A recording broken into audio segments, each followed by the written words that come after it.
2025년 새해가 밝았습니다. 이제 우리는 2025년 한 해를 또 어떻게 살아내야 할까요? 한 글을 소개합니다. 제목은 그렇지, 하나님은 살아계시지. 유명한 종교개혁자 마르틴 루터도 개혁 말기에 정신적으로 지쳐서 모든 것을 포기하고 자리에 누워서 이제 모든 것이 끝났어 라고 하며 넋두리를 널어놓았습니다. 그때 지혜로운 그의 아내가 상복을 입고 방으로 들어왔습니다. 상복을 입은 그의 아내를 보고 마르틴 루터는 깜짝 놀랐습니다. 아니, 누가 죽었소? 라고 다급히 물었습니다. 아내는 이렇게 대답하였습니다. 예, 하나님이 돌아가셨습니다. 라고 말했습니다. 아내의 황당한 대답에 루터는 어이없어 했습니다. 아니, 어이없는 표정으로 하나님이 돌아가시다니 무슨 소리요? 라고 소리쳤습니다.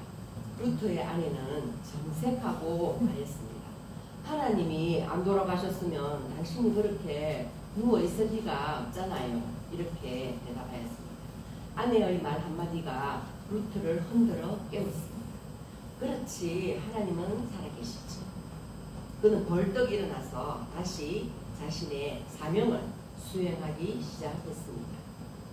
이제 새로운 한 해가 시작되는 중요한 시기에 섰습니다. 저와 여러분 모두는 우리는 대적마귀가 우는 사자같이 두루 다니며 삼킬 자를 찾는 세상에 살고 있습니다. 베드로전서 5장 8절 9절 말씀에 근신하라 깨어라 너희 대적 마귀가 우는 사자같이 두루다니며 삼킬 자를 찾나니 너희는 믿음을 굳건하게 하여 그를 대적하라. 이는 세상에 있는 너희 형제들도 동일한 고난을 당하는 줄을 아니라. 아멘. 수많은 믿음의 사람이 넘어지고 또 넘어지는 이유는 마귀의 시험 때문입니다. 심지어 금방 읽어드렸던 마르틴 루터 이야기도 마귀의 시험으로 넘어질 뻔했습니다. 그러나 하나님은 믿음의 사람을 보내서 시험에서 이기게 하십니다. 지금 시험에 빠져서 흔들리고 있습니까? 그렇다면 하나님께 구해야 합니다. 그러면 그리스도의 몸인 교회와 그리스도의 지체인 믿음의 사람을 보내서 시험을 이기게 하실 것입니다. 오늘 나누신 말씀의 제목이 은혜의 때와 구원의 날입니다. 유다 백성이 하나님을 찾고 겸손하여져서 하나님을 바라는 날이 은혜의 때요 구원의 날입니다. 은혜의 때와 구원의 날은 멀리 있지 않습니다. 바울은 그 날이 바로 오늘이요 지금이라고 말했습니다. 고린도후서 6장 2절 말씀에. 그리고 하나님의 은혜를 바라는 사람은 지금 당장 하나님께 나아가기만 하면 됩니다. 두려워 말고 하나님께로 나아가십시오. 은혜의 문, 구원의 문은 여러분을 향해서 활짝 열릴 것입니다. 언제나 하나님의 은혜의 때는 오늘입니다. 특히 복음을 전하기로 결심하고 기꺼이 이방의 빛으로 살아가기 원하는 사람들에게는 더욱 은혜의 때, 구원의 날이 풍성하게 열려 있습니다. 복음을 전하는 사명을 감당하는 사람들에게 하나님께서는 은혜를 주십니다. 이방의 빛으로 살아갈 때 하나님께서 채워주시는 풍성한 은혜를 날마다 체험할 수 있을 것입니다. 우리나라가 아니고 이스라엘인데요. 이스라엘 백성에게는 없어지지 않는 사명이 있습니다. 그 사명은 하나님의 구원을 온 세상에 널리 알리는 것입니다. 하나님께서는 이스라엘을 제사장 나라로 부르셨기 때문에 이스라엘 백성은 항상 분명한 방향성을 가지고 세상을 구원하는 일에 힘써야 했습니다.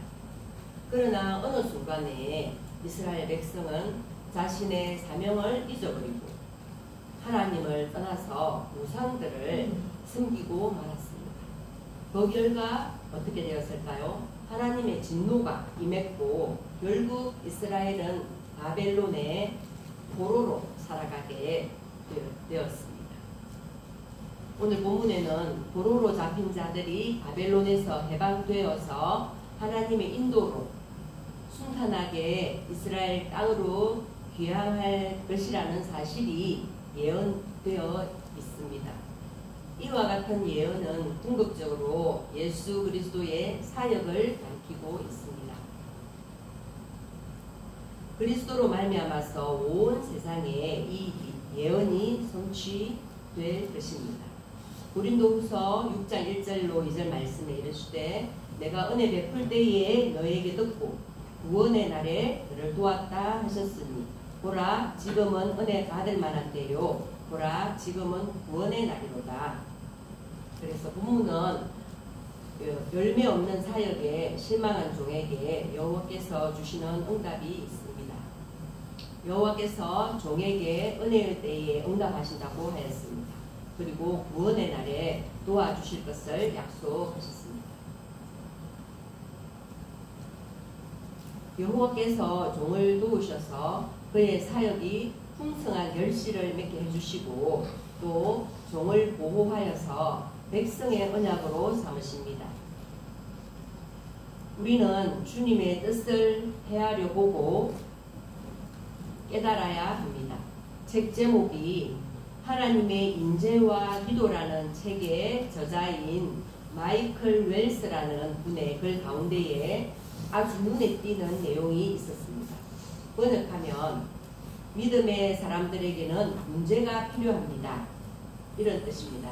이분이 여기에서 강조하는 것은 문제가 오히려 하나님을 가까이 하게 해주는 매개가 된다는 것입니다. 그렇게 생각하면 오늘날 그리스도인들에게 다가오는 여러 가지 문제들이 비정상적이고 나쁜 것이 아니라 어떤 면에서는 하나님이 주시는 좋은 기회가 되는 동시에 자신의 믿음의 상태를 평가해 볼 수 있는 좋은 기회가 된다는 것입니다. 우리는 항상 이렇게 생각하기를 좋은 일만 있으면 좋겠다 이렇게 생각할 수도 있지 않습니까?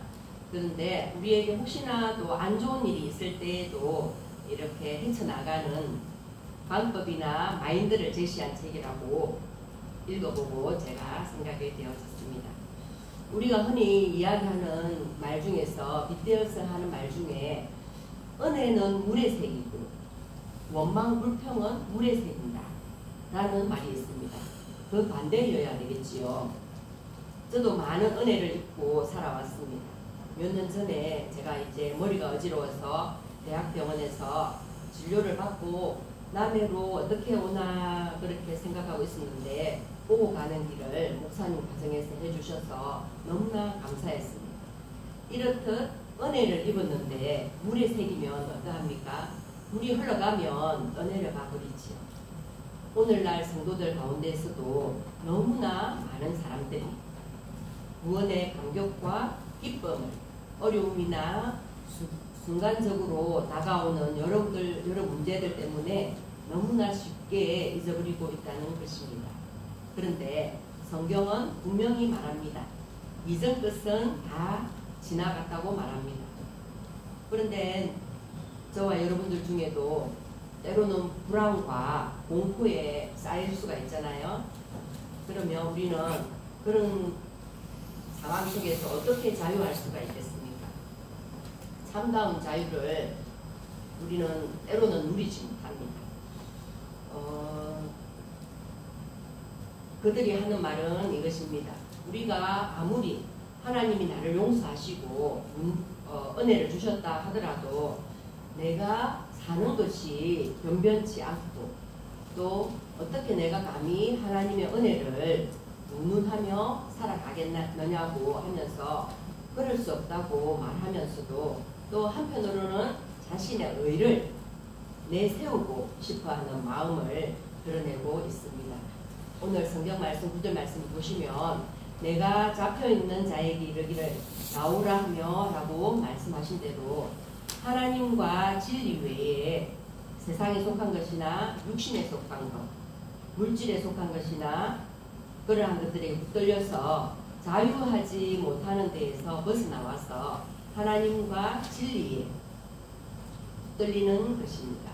9절 말씀에 흑암에 있는 자에게 나타나리라고 말씀하셨습니다. 어두움을 버리고 광명을 취하는 것입니다.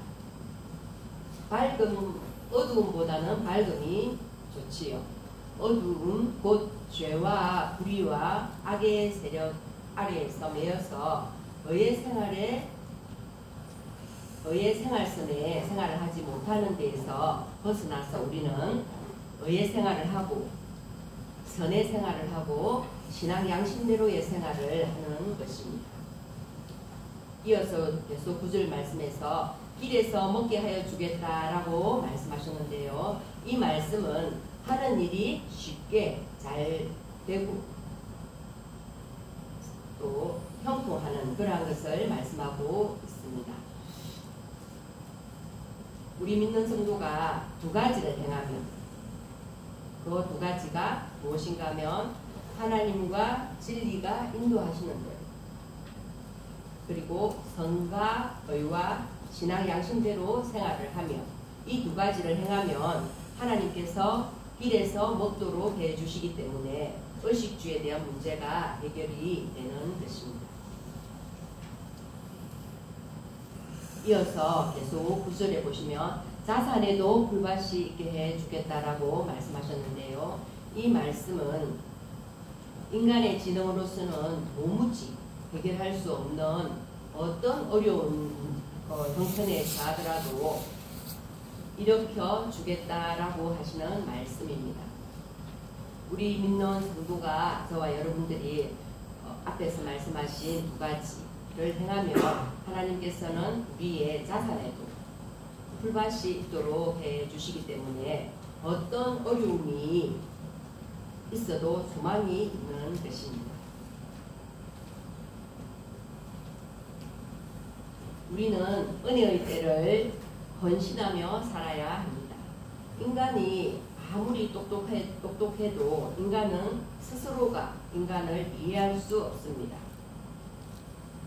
이해한다는 말이 나와서 예를 들자면 결혼하기 전과 결혼하기 후에 이렇게 상대방을 다 이해할 수 없잖아요. 결혼하기 전에 내가 나는 저 사람을 다 알아서 결혼했어 라고 했는데 결혼하고 보니까 저 사람이 내가 원하는 바와 달라요. 그러면은 어떤 생각이 듭니까? 때로는 내가 속았는가? 그런 생각이 혹여나 들 수도 있을 수 있습니다. 여러분 결혼 행진곡 기억나십니까? 어떻습니까? 딴딴딴딴 이렇게 하죠. 이제 연륜이 지긋하신 분이 이렇게 젊은 남녀가 결혼하고 있는데 이렇게 앉아 계시면서 마음속으로 다 속았네, 다 속았네.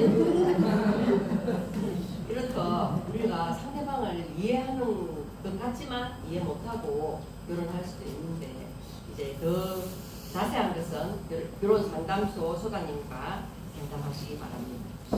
그래서 인간은 육체 이상의 정신과 나아가서 영혼이 있습니다. 그래서 우리 사람은 반드시 하나님의 은혜를 경험하고 체험할 때에 바르게 자신을 알 수 있습니다. 그리고 우리는 하나님을 볼 줄 알아야 사람이 정상적으로 보입니다. 하나님이 정하신 때와 시기는 다르지만 우리는 그 모든 것을 알 수도 있고 모를 수도 있습니다. 2025년 이제 한 해가 밝았습니다. 정하신 하나님의 뜻과 계획이 이루어지실 것을 확신합니다. 또 저와 여러분들이 또한 정한 모든 일들이 하나님 은혜 속에서 이루어졌으면 하는 바람입니다. 그리고 이 때는 저와 여러분들의 때는 회복의 때인 것 같습니다. 하나님의 놀라우신 능력이 보이는 때이기도 합니다. 은혜의 때를 약속하신 주님 앞에 헌신하며 살아가는 것이 인생의 참 행복이라고 느껴집니다. 저와 여러분 모두가 이 행복을 누리시기를 주님의 이름으로 축복합니다. 마지막으로 11절에 보시면 내가 나의 모든 산을 길로 삼고 나의 대로를 도두리라고 말씀하셨는데, 이 말씀은 앞길에 있어서 마찰이 되는 것, 방해하는 것, 거치는 것을 제거하여 주겠다고 하신 말씀입니다. 하나님과 진리가 인도하시는 대로 따르고 성과 의와 신앙 양심대로 생활하면 앞길에 혹여 마찰이 되는 것, 방해하는 것, 거치는 것이 있으면 다 제거하여 주시기 때문에 앞길이 통통하게 되는 것입니다. 성령이 우리 안에 계셔서 구원의 날까지 우리를 지키며 보호하심을 믿습니다. 성령의 인도하심을 따르는 삶은 하나님과의 친밀한 관계 속에서 이루어집니다. 이를 통해서 하나님의 기뻐하시는 삶을 살 수 있다고 생각이 되어집니다. 저와 여러분 모두는 구원의 날까지 성령의 보호와 인도를 받아야 되겠습니다. 하나님의 성령을 근심하게 하지 말라. 그 안에서 너희가 구원의 날까지 인치심을 받았느니라 고 말씀하신 에베소서 4장 30절 말씀을 저희들이 명심하면 좋겠습니다. 에베소서 4장 30절 말씀 이는 성령의 소중함을 이야기합니다. 또 저와 그분과의 관계를 중요하게 다루고 있습니다. 바울은 우리에게 어떻게 이야기하였습니까? 성령을 근심하게 하지 말라고 권면합니다. 그래서 성령은 우리와 깊이 교제하시며 감정을 가지신 인격적인 분임을 나타냅니다. 영원한 구원에 이르게 하고 그 안에서 하나님의 자녀로서의 확신과 평안을 누리게 합니다.